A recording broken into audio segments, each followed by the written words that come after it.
All right, good morning, folks. 707 Racing Suspension, Thursday morning. Just wanted to give you guys a little update on this 2024 500 EXC that we have been testing. This is our latest test bike. We've ran the stock fork, the twin cartridge on this. Lots of different settings. We have something that's been working really, really well. So we moved on to the cone valve pro component. This is our second ride on this, actually third ride on the fork.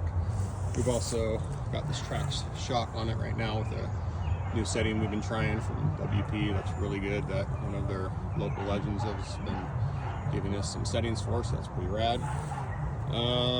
We also did try the MX Tech shock on this, which worked really, really good, but you know, I had the 22 and did a lot of R&D on that bike.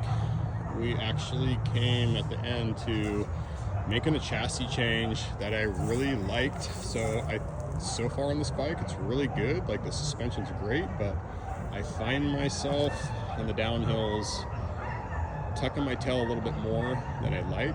And on the last bike, the chassis change we made really helped that. So I'm going to share that with you really quick. I'm not saying I'm right. I'm just saying this works for me. I'm a tall rider. So we're going to give it a shot and see what happens. The gear ratio or the gearing's pretty similar to the 22 on this thing. So I'm kind of having the feeling it's going to work. So let's get into it. Show you something really cool. This isn't very nice, but I've got a new one to make it cleaner. But I did this just for testing, getting the shock in and out of the bike. This new 2024, you have to remove the subframe bolt, and man, out there in the field, swapping shocks back and forth all day, it gets old. So that made things a lot easier for us. We'll clean that up next week for sure. All right, excuse the dogs. Dog park next door to the shop here.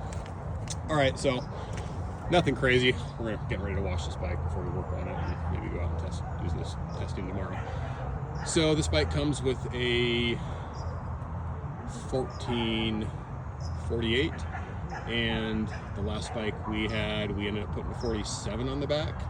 Left the chain length. It was good, but you know, at one point we were just kind of felt like we were hitting the wall a little bit. Same kind of scenario I'm feeling on this bike. So what we did is we took a link out of the chain, actually put a new chain on. We moved this adjuster all the way forward to where it has about 3 or 4 threads showing. I'll give you another little picture of this later. We left the front sprocket, but we just dropped the 48 to a 47. This bike's geared so good. I mean, I was crawling through rocks and nasty stuff all over in the single track and never really stalled it. So we're gonna stretch second gear out a little bit longer for that single track, and it's just gonna make the whole bike a little bit calmer.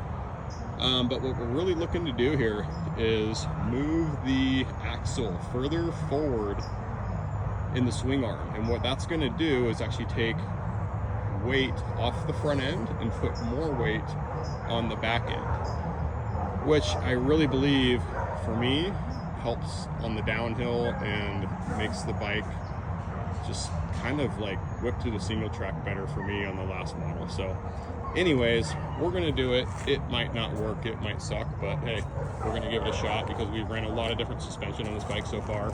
We've been really happy with everything, but there's just been something that I feel like we can get better. So anyhow, that's all I got for you. Thanks for tuning in. 707 Suspension.